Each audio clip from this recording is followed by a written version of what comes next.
नमस्ते, welcome to संस्कार plus academy. Previous video में हमने एक्सरसाइज 3.1 के हमने कुछ क्वेश्चंस देखे थे। क्वेश्चन नंबर 1 और क्वेश्चन नंबर 2 हमने वहां पे सॉल्व कर लिए थे। अब बहुत देखा रहेगा आपने, दोनों क्वेश्चन बहुत इजी था। अब हम आगे बढ़ते हैं, ठीक है। अगला क्वेश्चन क्या है हमारा कि right the polynomial in x using the given information.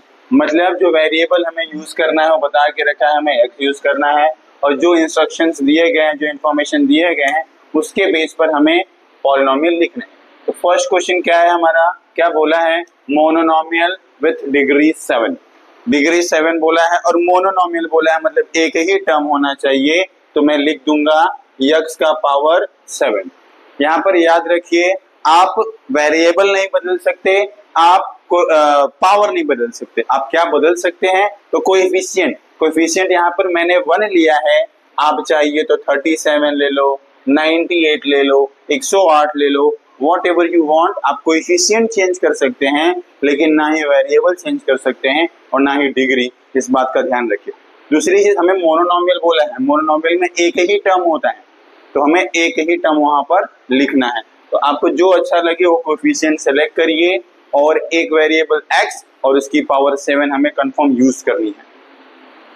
Second क्या बोला है हमें, सेकंड बोला है बाइनोमियल। बाइनोमियल मतलब कितने टर्म्स होते हैं, 2, जिसकी डिग्री 35 होनी चाहिए। तो मतलब एक चीज कंफर्म है कि x का पावर 35 आना कंपलसरी है। 35 से ज्यादा पावर नहीं होनी चाहिए, क्योंकि मैक्सिमम जो डिग्री होती है वही मैक्सिमम पावर होती है। तो अब हमें बायनोमियल बोला है उसने, तो मैं एक टर्म लिख चुका हूं और एक टर्म हमें और भी लिखना है। तो यहाँ पर आप फ्री हैं, प्लस यूज करना है प्लस यूज करिए, माइनस यूज करना है माइनस यूज करिए, और इसके बाद 35 से कम पावर वाला कोई भी नंबर लिखो आप। जैसे लिख दिया मैंने x का पावर 30, ठीक है। और आपको पता है कोएफिशिएंट के लिए हम फ्री होते हैं, जो कोएफिशिएंट मन करे उसको यूज करिए आप। मैंने यहाँ पे 3 लिख दिया, यहाँ पर 7 लिख दिया। तो ये क्या हो गया, 2 टर्म है, मतलब बायनोमियल हो गया। और डिग्री कितनी है इसकी, 35, मैक्सिमम पावर 35 है, तो मेरी डिग्री। थर्ड क्वेश्चन में क्या बोला है हमें, ट्राइनोमियल। कितने टर्म है यहाँ पर, 3, इसकी डिग्री कितनी है, 8। मतलब x का पावर 8 हमें कंफर्म यूज करना है। टर्म कितने होने चाहिए, ट्राइनोमियल बोला है मतलब 3। तो एक को प्लस में लिखता हूं मैं, एक को माइनस में लिखता हूं मैं, ठीक है। ये वो सिंपल हो गया। आपको चाहिए तो आप कोएफिशिएंट चेंज कर दीजिए। इसकी पावर 8 से कम, मतलब 7 हो, 6 हो, 5 हो, 4 हो, 3 हो, 2 हो, 1 हो। यहाँ पर पावर आप जो मन कर सके यूज कर सकते हैं। मैंने पावर 1 यूज करी है। ट्राइनोमियल बोला है, 3 टर्म हो गए हमारे पास। बस आप यहाँ पर जो मेन बोला है वो होना चाहिए। डिग्री 8 वाला बोला है तो डिग्री 8 दिखना चाहिए। डिग्री 35 बोला है, डिग्री 35 दिखना चाहिए। इस बात का ध्यान रखेंगे। फिर वो ध्यान रखेंगे कि बायनोमियल बोला है, मोनोनोमियल बोला है या ट्राइनोमियल बोला है, ठीक है। ठीक है। क्वेश्चन नंबर 4 हमें बोला है डिग्री लिखने के लिए। हम कितनी बार जिक्र कर चुके डिग्री का। डिग्री का मतलब होता है हाईएस्ट पावर। पूरे पॉलिनोमियल में हाईएस्ट पावर कितनी है, वो मेरी डिग्री होगी, ठीक है। यहाँ पर ध्यान रखें। क्वेश्चन नंबर 1 देखिए क्या लिखा हुआ है, √5। हमें पता है अगर बस कोएफिशिएंट ही लिखा है तो उस केस में डिग्री कितनी होने वाली है, 0। तो सीधा लिखेंगे अपन, डिग्री यहाँ पर कितनी है, 0 है। कैसे मालूम चलता है, क्योंकि अगर कोई वेरिएबल नहीं है मतलब x का पावर 0 है। सेकंड क्वेश्चन देखिए क्या है, x का पावर 0 क्लियर दिख रहा है मुझे, x का पावर 0 है। तो यहाँ पर भी डिग्री कितनी है मेरे पास, 0। सेकंड क्वेश्चन में डिग्री कितनी है, 2। फोर्थ क्वेश्चन में डिग्री कितनी है, m के पास जो मैक्सिमम पावर है वो 10 है, इसलिए यहाँ पे डिग्री कितनी है, 10। याद रखिए डिग्री मतलब मुझे पावर देखनी है, ना कि कोएफिशिएंट। इस बात पे ध्यान रखिए आप। यहाँ पर डिग्री आप √5 नहीं बोल सकते, क्योंकि हमें जो पावर देखनी होती है वो वेरिएबल की पावर देखनी होती है, ना कि कोएफिशिएंट की। बहुत ध्यान रखिए इस बात को। तो यहाँ पे डिग्री कितना है, 10 है। यहाँ पे डिग्री कितना है, 1, क्योंकि वेरिएबल p है और p के पास पावर 1 है। यहाँ पर वेरिएबल y है और y के पास जो मैक्सिमम पावर है वो 5 है। अच्छा, ये 2 स्पेशल केसेस हैं, ये याद रखिए। इनमें कैसे सॉल्व करना है, तो ये ट्राइनोमियल है, ठीक है। ट्राइनोमियल में जो वेरिएबल्स हैं आपस में मल्टीप्लाई कर रहे हैं, तो अगर वेरिएबल आपस में मल्टीप्लाई कर रहे हैं तो इस केस में क्या करेंगे, अपन तीनों वेरिएबल की पावर को ऐड करके डिग्री चेक करेंगे। क्या मतलब है इस बात का, तो यहाँ पर x के पास पावर 1 है, y के पास पावर 1 है और z के पास पावर 1 है, तो पूरे टर्म का पावर कितना हो गया 3। यहाँ पर देखें तो x के पास पावर 1 है, y के पास पावर 1 है, तो यहाँ पर पावर कितना है 2, यहाँ पर z अकेला है तो पावर है 1। तो याद रखिए हमें सबसे बड़ा पावर देखना होता है, तो सबसे बड़ी पावर कितनी है 3, इसलिए इसका डिग्री कितना है 3, डिग्री इज इक्वल्स टू 3।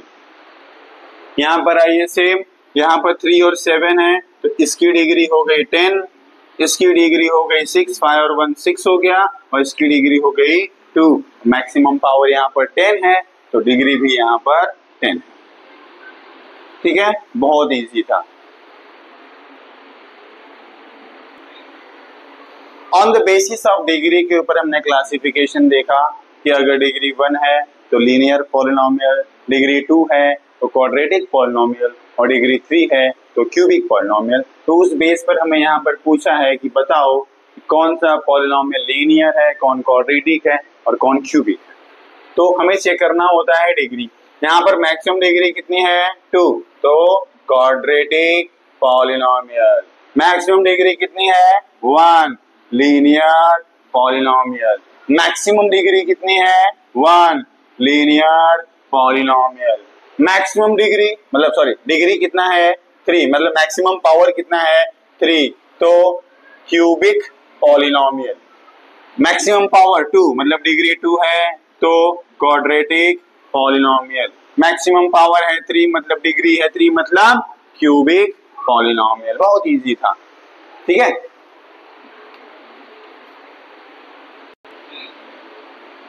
हमें बोला है right the following polynomial in standard form. Standard form का क्या मतलब है, स्टैंडर्ड फॉर्म का मतलब है कि पावर को डिक्रीजिंग ऑर्डर में आप अरेंज करिए, इसे बोलते हैं स्टैंडर्ड फॉर्म। याद रखिए पावर का डिक्रीजिंग ऑर्डर होना। क्वेश्चन नंबर 1 में देखिए, पहले हमें देखना है कि पावर अवेलेबल क्या है मेरे पास। यहाँ पर पावर 3 है, यहाँ पर पावर 0 है, यहाँ पर पावर 1 है। तो सबसे बड़ी पावर है 3, फिर उससे छोटी पावर है 1 और सबसे छोटी पावर है 0। तो मेरा हो गया स्टैंडर्ड फॉर्म। यहाँ पर देखिए सबसे बड़ी पावर है 5, फिर 4, फिर 3, फिर 2, फिर 1 और फिर 0। ठीक है, और याद रखिए जब टर्म्स को आप रीअरेंज कर रहे हैं तो जो एक मिस्टेक होता है यहाँ पर वो है साइन का। तो साइन पर ध्यान रखेंगे आप कि हमें साइन के साथ उठाना है। सबसे बड़ी पावर कौन है हमारे पास, तो y का पावर 5, फिर y का पावर 4, फिर y का पावर 3, फिर y का पावर 2, लेकिन यहाँ पर माइनस साइन है, y का पावर 2, फिर -7y का पावर 1 और फिर -12, यहाँ पर पावर 0 है। तो 5, 4, 3, 2, 1 और 0, ये हो गया मेरा स्टैंडर्ड फॉर्म। याद रखिए स्टैंडर्ड फॉर्म का मतलब होता है कि पावर को डिक्रीजिंग ऑर्डर में हमें अरेंज करना है, बस।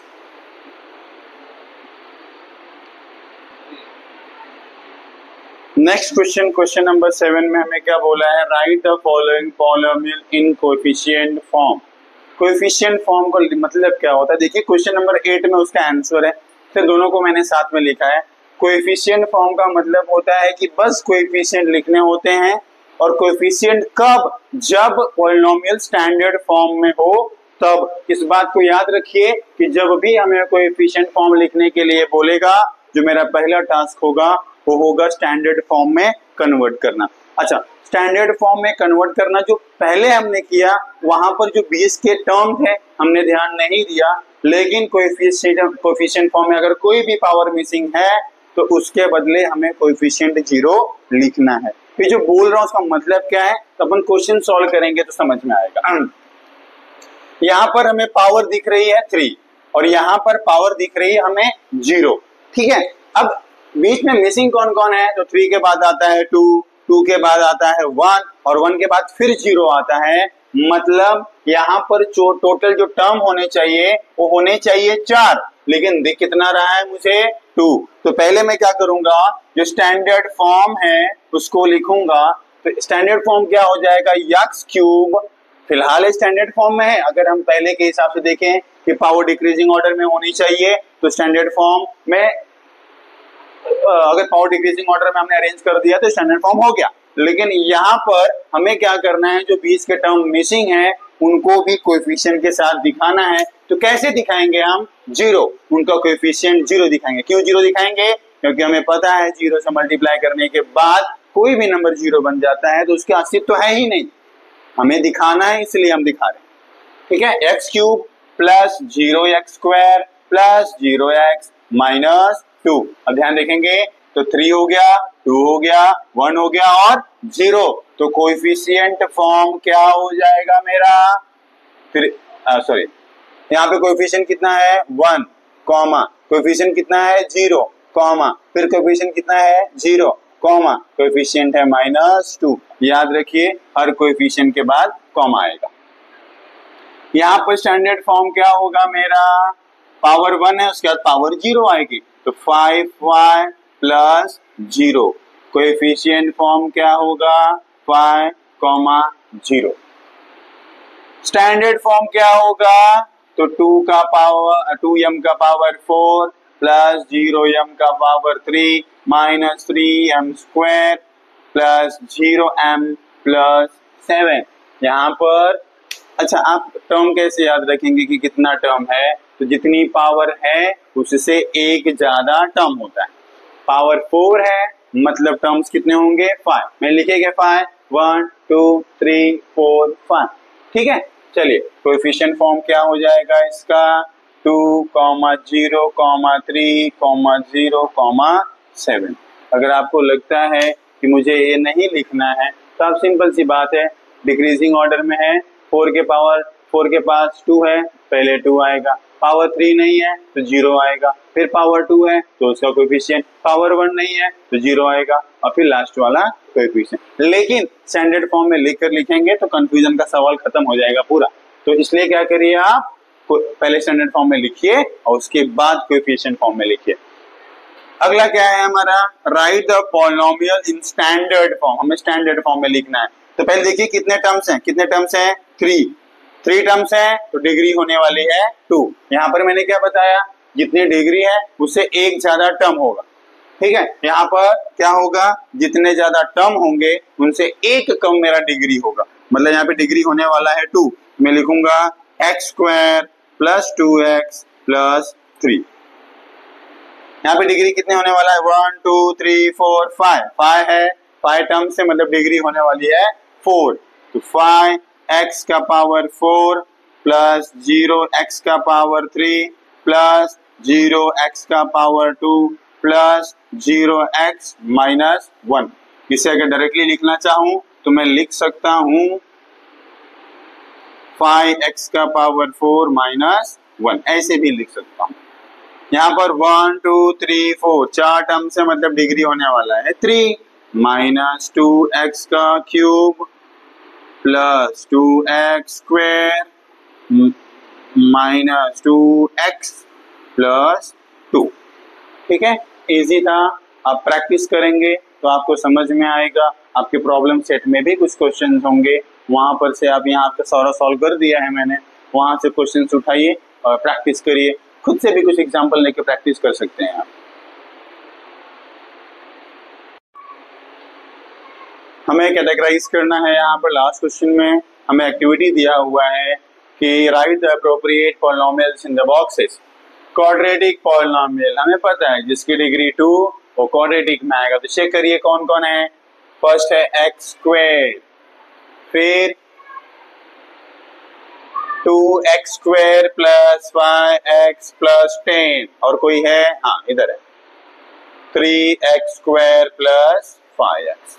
क्यूबिक पॉलिनोमियल जिसकी डिग्री 3 हो, है क्या, ये देखिए इधर है x cube plus x square plus x plus 5, और कोई है जिसकी डिग्री 3 है, yes x cube minus plus 9, बस फिर बोला है लीनियर, किसी जिसकी डिग्री 1 हो।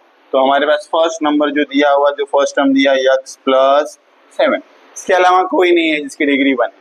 ठीक है, तो यहाँ पर मैंने कैटेगराइज कर लिया क्वाड्रेटिक में, क्यूबिक में और लीनियर में। ये on the basis of degree था। फिर on the basis of terms, कितने टर्म्स है, बायनोमियल मतलब 2 टर्म कहां पर है, यस x प्लस 7 पहला वाला था, और x cube plus 9, x cube plus 9। ठीक है, ट्राइनोमियल, ट्राइनोमियल इसमें 3 टर्म हो, कौन कौन है वहां पर, ट्राइनोमियल में कोई नहीं। ठीक है, फिर मोनोनोमियल में एक ही है, कौन है वो, x स्क्वायर। ठीक है, सॉरी ट्राइनोमियल है 2x square plus 5x plus 10। ठीक है, बाइनोमियल में 2 टर्म होने चाहिए, ट्राइनोमियल में 3 टर्म होने चाहिए और मोनोनोमियल में 1 टर्म होना चाहिए। तो हमारा एक्सरसाइज 3.1 खत्म हो गया। अगले लेक्चर में हम अगला एक्सरसाइज देखेंगे। Thank you.